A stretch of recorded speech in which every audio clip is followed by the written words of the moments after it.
हा जो आपण ढिगाऱ्याचा भाग बघतोय त्या भागामध्ये कधी काळी वाणी चाळ होती. काळा चौकीमधला हा भाग आहे. 205 कुटुंब त्या चाळीमध्ये राहत होती. त्या लोकांना जागा देतो असं सांगून त्या चाळी पाडण्यात आल्या आणि 205 कुटुंबांना कॅम्पमध्ये, ज्याला आपण ट्रान्झिट कॅम्प असं म्हणतो, तिथे ठेवण्यात आलं. तिथे राहण्याची त्यांची सोय करण्यात आली.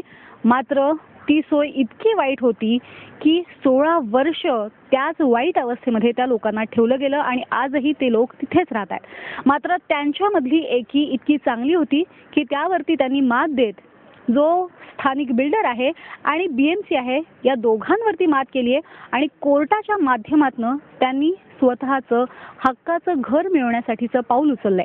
या लोकांना आतापर्यंत नेमका काय त्रास झाला आणि येत्या काळामध्ये त्यांची भूमिका काय असणार आहे जाणून घेणार आहोत शाखा 9च्या माध्यमातून.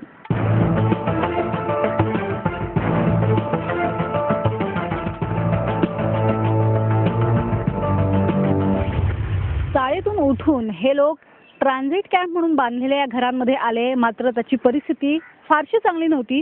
16 वर्ष त्यांनी अशीच काढली. मात्र आता कुठे त्यांना न्याय मिळतोय. मात्र जी 16 वर्ष गेलेली आहेत तशीच इथून पुढे वर्ष जाऊ नयेत ही अपेक्षा ते व्यक्त करतायत. 16 वर्ष तुम्ही ह्या ट्रान्झिट कॅम्पमधनं राहिलाय. आता इथून पुढची तुमची प्रामुख्याने मागणी काय? आम्हाला आमच्या घरच्या बदल्यात घर हवं आहे आणि ते सुद्धा लवकरात लवकर. 16 वर्ष तुम्ही हे राहिलेलं आहे. आधी तुम्ही चाळीत राहत होतात. चाळीतली परिस्थिती जरा त्यातल्या त्यात बरी होती म्हणेपर्यंत इथे आणखीन वाईट अवस्था झाली. आत्ताची जी सध्याची स्थिती आहे ती फारशी चांगली नसते. नाहीच आहे, खरोखरच नाही आहे. चांगली बिकट परिस्थिती आहे आमची. लवकरात लवकर आम्हाला घर मिळावं एवढीच आमची इच्छा आहे. आणि मालकाने आज आम्हाला 3 वर्षात आधी सांगितलं की बांधून देतो, पण आता 15 वर्ष झाली तरी आमची काही दखल घेत नाही. किती आमचे आता हे नवीन पिढी ती म्हणजे खटपट करते तरी पण त्यांना तो पाडूनच म्हणजे पुढे जाऊनच देत नाही किंवा कुठल्या ह्याच्यात हेच यशच येत नाही. पण आता आम्ही खरोखरच आम्हाला असं वाटतंय, आशा आहे की आम्हाला घर मिळेल. असे मुलं खटपट करतात असं मला वाटतं ह्या मुलांच्या धडपडीमुळे. सगळेजण जे आहेत तिथले रहिवासी ते कोर्टात गेले. त्यांनी मिळून एक लढा दिला आणि त्या लढ्याला एक स्वरूपाचं यश आता येतंय. नेमका हा लढा कशा स्वरूपाचा होता आपण जाणून घेणार आहोत. माजी नगरसेवक आपल्यासोबत आहेत नारायण घारगेजी, त्यांच्याशी बोलणार आहोत. हा नेमका लढा कसा सुरू झाला? या ठिकाणी KK मोदेवाडी आणि वाण्याची चाळ म्हणून ही ओळखली जायची आणि ही वसाहत जवळजवळ 100 वर्षापूर्वीपेक्षा जास्त दीर्घकाळ जुनी अशी वसाहत होती आणि ती जीर्ण झाली. आणि मग शेवटी म्हाडाने सुद्धा त्या ठिकाणी त्या इमारतीला टेकू लावले आणि त्या ठिकाणी त्यांना ट्रान्झिट त्या ठिकाणी दिलं. अर्ध्या लोकांना ट्रान्झिट ह्याच ठिकाणी त्यांनी बांधून दिलं आणि अर्ध्या लोकांना साईनमध्ये त्यांनी त्या ठिकाणी जागा दिली ट्रान्झिटमध्ये.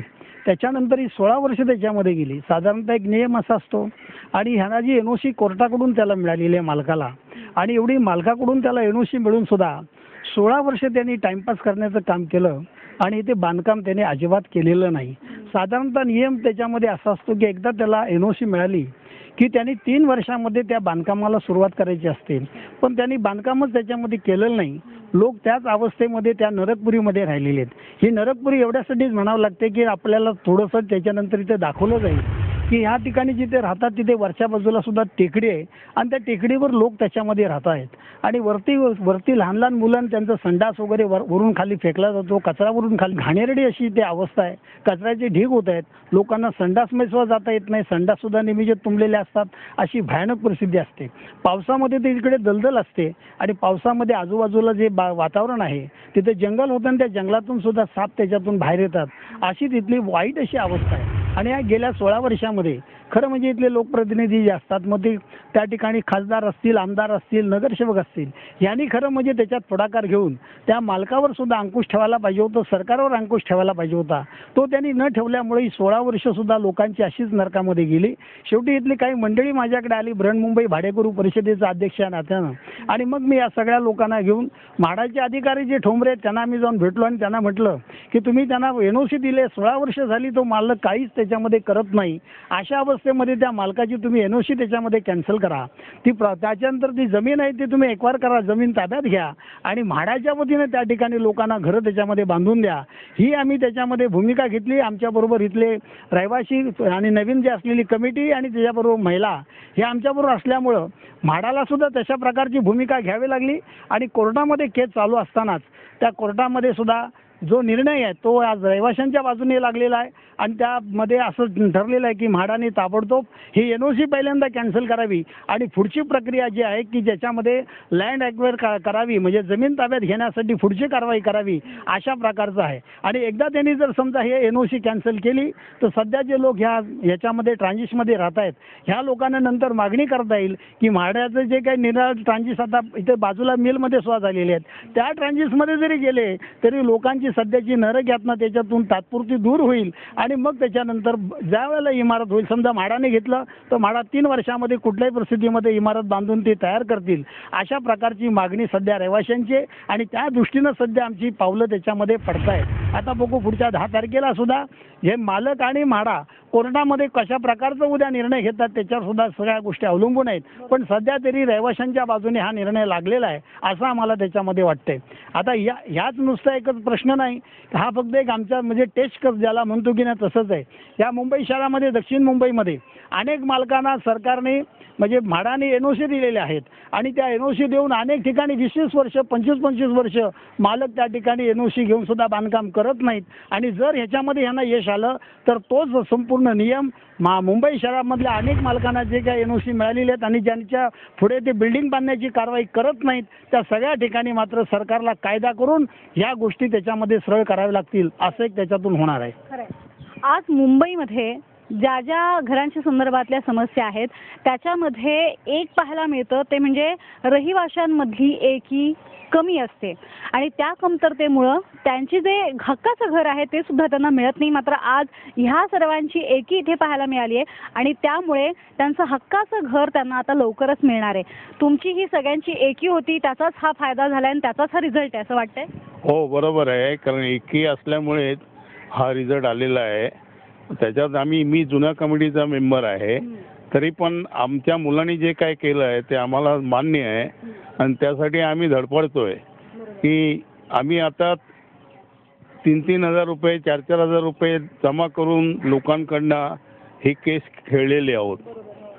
मग त्याच्यासाठी काय माहिती आहे, मालक हा बलाढ्य आहे, सेट आहे, तो असून दे, पण त्याला आपण टक्कर द्यायची म्हटल्यानंतर आपल्याकडे पैसा पाहिजे. पण तसा बघायला गेलं तर आपले हे सर्व गरीब लोक आहेत तिथे राहणारे आणि त्याच्यातूनच मिल कामगार होते ते मिल तर बंदच झाल्या आणि त्याच्यामुळे आता काही फॅक्टऱ्याही बंद झालेल्या आहेत.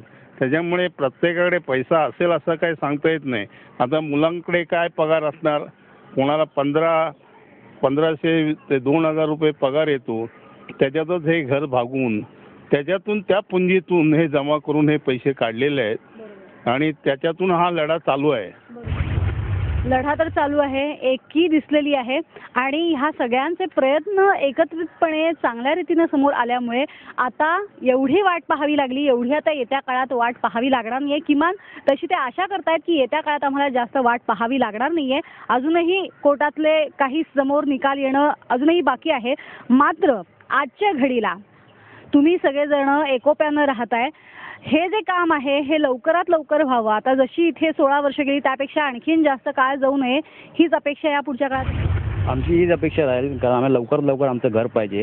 दुसरी गोष्ट आम्हाला लवकर इथून निघायचं आहे, कारण इथे आम्ही अशा बॅड कंडिशनमध्ये राहतो आहे की दुसरं कोणीही राहू शकत नाही. 15 वर्ष झाली आम्ही तर एकदम खराब कंडिशन, लोक एकदम 10 बाय 10च्या रूममध्ये कसे राहतात. आम्ही भरपूर असह्य झालं आहे राहणं. असं एक लिमिट असतं कुठल्याही गोष्टीचं आणि ते लिमिट आता भरपूर क्रॉस झालेलं आहे. वरून पत्रे गरम आहे, खाली एवढं गरम होतं घरामध्ये, पावसामध्ये पाणी येतं, अशा कंडिशन राहतो. मालक आमच्याकडे अजिबात डुंकून बघत नाही कसे आम्ही राहतो याच्याकडे. आम्ही वारंवार मालकाला आमच्या निमंत्रण आम्ही ह्याने सांगितलं की आमचा असा प्रॉब्लेम आहे, असं आहे. म्हाडाला सांगितलं, BM सांगितलं, कोणीही लक्ष देत नाही. इव्हन म्हाडा आणि BMC ऑफिसर यांच्या दुर्लक्ष केल्यामुळे आमचा हा 14 वर्ष झाली आहे, त्याच्यामुळे हा डिले झाला. त्याचं कारण म्हाडा आणि BMC आहे. आमच्यासारख्या म्हाताऱ्या माणसाने कसं चालायचं, पाय घसरतो, खरोखरच बिकट परिस्थिती आहे. आमच्या पावसातून तुम्ही राहण्याची सुद्धा सोयी नाही. घरातून पाणी भरपूर भरतं, खालून पाणी येतं, जमिनीतून पाणी येतं. आमच्याकडे इतकी बिकट परिस्थिती आहे.